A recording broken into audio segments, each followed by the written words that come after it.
আমি রুদ্র, আর আমাদের channel driving through লাইফে আপনাদের সকলকে স্বাগত।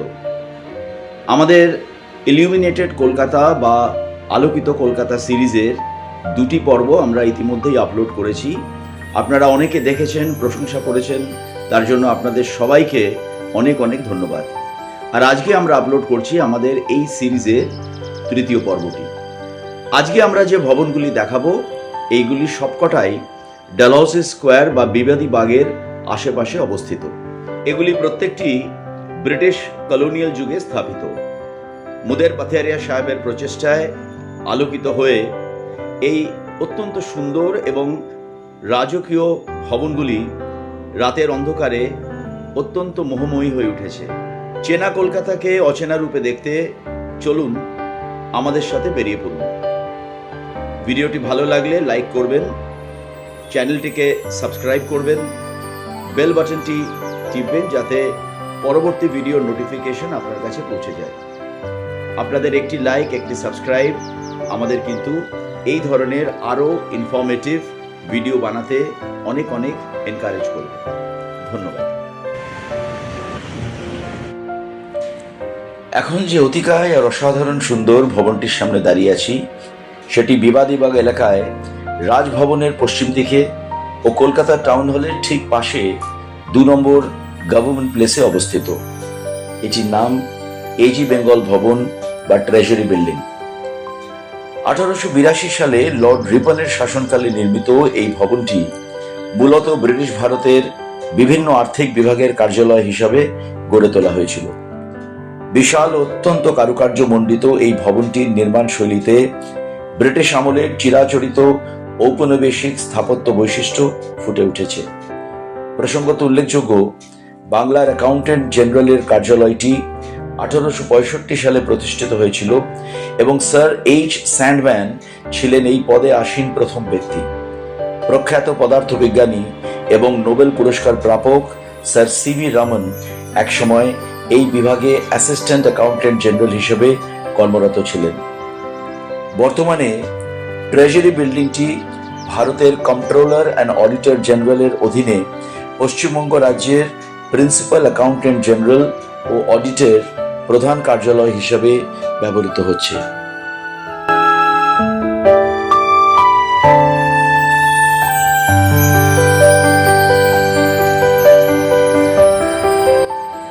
বিবাদীবাগ এলাকায় লালদিঘির পূর্ব ও দক্ষিণ দিকের সংযোগস্থলে 6 নম্বর ওল্ড কোর্ট হাউস স্ট্রিটে অবস্থিত ডেড লেটার্স অফিস বা ওল্ড টেলিগ্রাফ অফিস নামে পরিচিত এই ভবনটি ভিক্টোরিয়ান যুগের একটি দৃষ্টিনন্দন স্থাপত্য।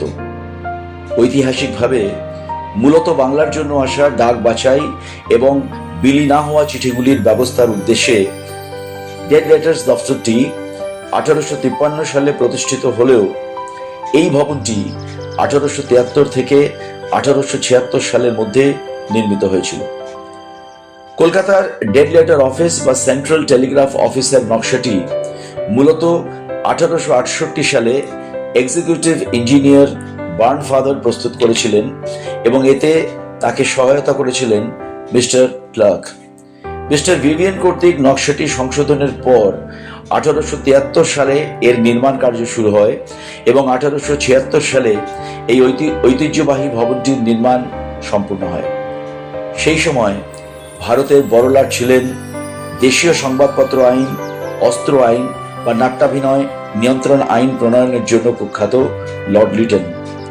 ইতালীয় স্থাপত্য শৈলীতে নির্মিত ও 120 ফুট উঁচু ঘণ্টা মিনার বিশিষ্ট লাল ইটের তৈরি এই দৃষ্টিনন্দন ভবনটি এখনো কলকাতার নগর দৃশ্যের মাঝে তার স্বতন্ত্রতা বজায় রেখেছে।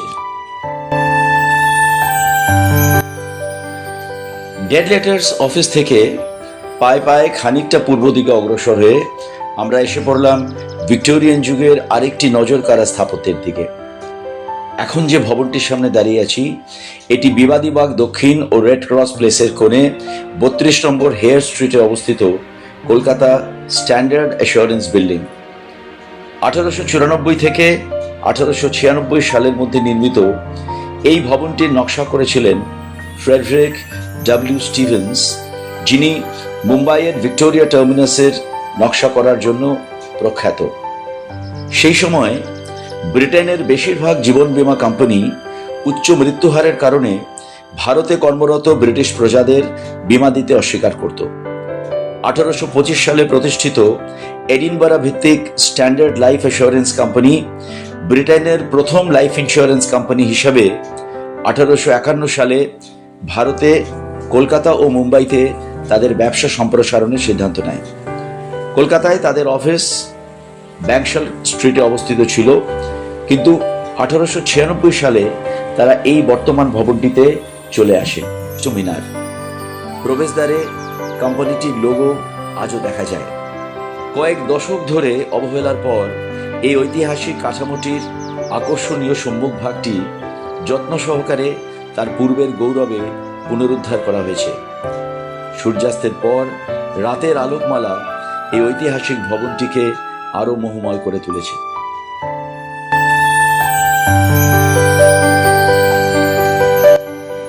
কলকাতার জেনারেল পোস্ট অফিস বা জিপিও হল পশ্চিমবঙ্গ রাজ্যের প্রধান ডাকঘর এবং শহরের ডাক বাছাইয়ের মূল কেন্দ্র। 1868 সালের 2 অক্টোবর চালু হওয়া এই জমকালো নিও ক্লাসিক্যাল ভবনটি তার বিশাল 220 ফুট উঁচু গম্বুজ এবং সুউচ্চ করিন্থিয়ান স্তম্ভগুলির জন্য বিখ্যাত। এই অঞ্চলে ডাক ব্যবস্থাটি মূলত 1774 সালে লর্ড ওয়ারেন হেস্টিংস প্রবর্তন করেছিলেন। ব্রিটিশ স্থপতি ওয়াল্টার ভি গ্র্যানভিলের নকশায় 1864 সালে ভবনটির নির্মাণ কাজ শুরু হয় এবং প্রায় 6,30,000 টাকা ব্যয় তা সম্পূর্ণ হয়। পুরনো ওল্ড ফোর্ট উইলিয়াম ঠিক যে জায়গায় অবস্থিত ছিল সেখানেই এই জিপিও ভবনটি গড়ে তোলা হয়েছে। এই ভবনটির মাথায় একাধিক ডায়ালযুক্ত একটি আলোকিত ঘড়ি রয়েছে, যে ঘড়িটি 1896 সালে সেই একই কোম্পানির কাছ থেকে কেনা হয়েছিল যারা লন্ডনের বিখ্যাত বিগ বেন ঘড়িটি তৈরি করেছিলেন।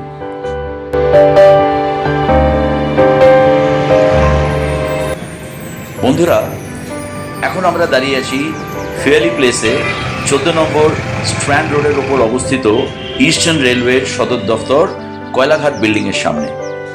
প্রসঙ্গত উল্লেখযোগ্য, এই অঞ্চলটি পুরোটাই পুরনো ফোর্ট উইলিয়ামের অংশ ছিল, আর আজকের কয়লাঘাট নামটি মূলত কিলাঘাট বা দুর্গ সংলগ্ন ঘাট এই শব্দটির বিকৃত রূপ। এটি ছিল পুরনো ফোর্ট উইলিয়ামের সাথে সংযুক্ত নদী ঘাট অঞ্চল। আরেকটি মত অনুযায়ী হুগলি নদীর তীরে গড়ে ওঠা কয়লার ডিপোগুলো থেকেই এই কয়লাঘাট নামটির উৎপত্তি হয়েছে। বিশিষ্ট স্থপতি রিচার্ড রাঙ্কেল বেইনের নকশা করা এই ভবনটি ইতালীয় রেনেসা এবং হাই রেনেসা শৈলীর গভীর প্রভাব লক্ষ্য করা যায়।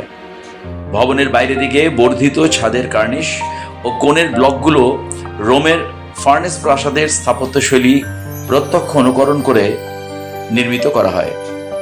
1882 থেকে 1884 সালের মধ্যে ইস্ট ইন্ডিয়ান রেলওয়ে কোম্পানির কার্যক্রমের কেন্দ্র হিসাবে নির্মিত এই ভবনটি বর্তমানে ইস্টার্ন রেলওয়ের সদর দফতর হিসাবে ব্যবহৃত হচ্ছে। ভারতের পূর্বাঞ্চলে রেলওয়ে নেটওয়ার্ক গড়ে তোলার ক্ষেত্রে এটি খুব গুরুত্বপূর্ণ ভূমিকা পালন করেছিল। 1952 সালে ভারতীয় রেলওয়ে জাতীয়করণের পর ভবনটি ইস্টার্ন রেলওয়ে জোনের অন্তর্ভুক্ত হয়। বর্তমানে ঔপনিবেশিক আমলের সমৃদ্ধ স্থাপত্য শৈলী বজায় রেখেই এটি রেলওয়ের একটি প্রধান বাণিজ্যিক কেন্দ্র এবং কম্পিউটার চালিত আসন সংরক্ষণ কেন্দ্র হিসেবে কাজ করছে।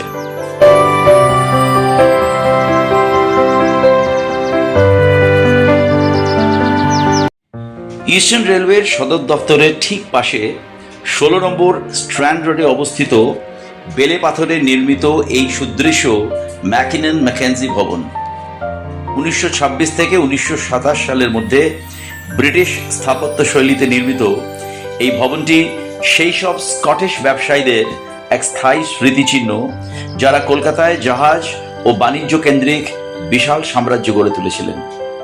মূল প্রতিষ্ঠান ম্যাকিনন ম্যাকেনজি অ্যান্ড কো 1847 সালে রবার্ট ম্যাকেনজি ও উইলিয়াম ম্যাকিনন এই দুই স্কটিশ ব্যক্তির হাতে প্রতিষ্ঠিত হয়েছিল। কোম্পানিটির সামুদ্রিক কার্যক্রম দ্রুত প্রসার লাভ করে এবং এর ফলে British India steam navigation company গঠিত হয়। এই কোম্পানিটি ভারত মহাসাগর ও পারস্য উপসাগর জুড়ে বাণিজ্য, ডাক আদান প্রদান এবং যাত্রী পরিবহনের বিষয়টি নিয়ন্ত্রণ করত।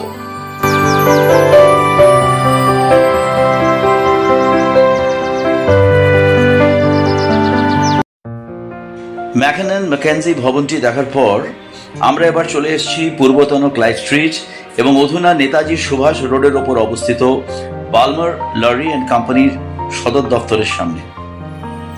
1867 সালের 1 ফেব্রুয়ারি স্টিফেন জর্জ বালমার এবং আলেকজান্ডার লরি এই দুই স্কটিশ প্রবাসী কোম্পানিটি প্রতিষ্ঠা করেন। ক্লাইভ স্ট্রিটে সদর দফতরের ভবনটি নির্মিত হয় 1878 সালে। শুরুতে কমিশন ও ম্যানেজিং এজেন্সি হিসেবে কাজ করলেও প্রতিষ্ঠানটি দ্রুতই তাদের ব্যবসার পরিধি ও বৈচিত্র্য বাড়াতে থাকে। চা, জাহাজ চলাচল, ব্যাংকিং এবং বীমা খাতের মধ্যস্থতাকারী বা ব্রোকার হিসেবে কাজ করার মাধ্যমে তারা কলকাতার ঔপনিবেশিক আমলের অর্থনীতিতে এক সুদৃঢ় ভিত্তি স্থাপন করেন। 1972 সালে এই কোম্পানিটির জাতীয়করণ ঘটে এবং বর্তমানে এটি logistics, industrial packaging, speciality lubricants এবং কর্পোরেট ট্রাভেল ইত্যাদি ক্ষেত্রে ব্যবসা পরিচালনা করছেন। এই ভবনটির স্থাপত্য শৈলীতে ধ্রুপদী ইউরোপীয় কাঠামোগত উপাদানের সঙ্গে ঐতিহ্যবাহী ইসলামী ও ভারতীয় স্থাপত্য নকশার এক অপূর্ব সংমিশ্রণ ঘটেছে।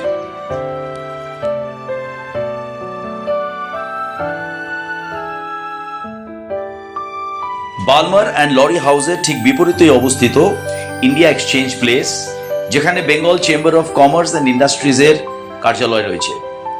এই ভবনটি পুরনো ফোর্ট উইলিয়ামের উত্তর পূর্ব কোণে অবস্থিত। 1914 সাল পর্যন্ত এই স্থানে যে পুরনো ভবনটি ছিল সেই ভবনটি একসময় লর্ড ক্লাইভ এবং 1830-এর দশকে লর্ড উইলিয়াম বেন্টিংকের বাসভবন হিসাবেও ব্যবহৃত হয়েছে। 1842 সালের পরবর্তী কোনো এক সময় ওরিয়েন্টাল ব্যাংক কর্পোরেশন সেই ভবন ও প্রাঙ্গণটি কিনে নেয়। এরপর 1893 সালে Bengal chamber of commerce and industries এটি ক্রয় করে এবং 1914 সালে পুরনো ভবনটি ভেঙে নতুন এই ভবনটি নির্মাণ করা হয়।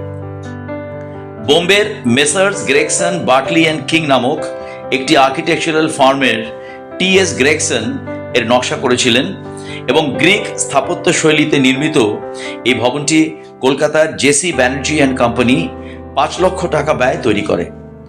1918 সালে এর নির্মাণ কার্য সম্পন্ন হয় এবং আনুষ্ঠানিকভাবে এটির উদ্বোধন করা হয়। আজ ব্রিটিশ কলকাতার স্থাপত্যের এক উজ্জ্বল নিদর্শন হয়ে দাঁড়িয়ে আছে এই ভবনটি।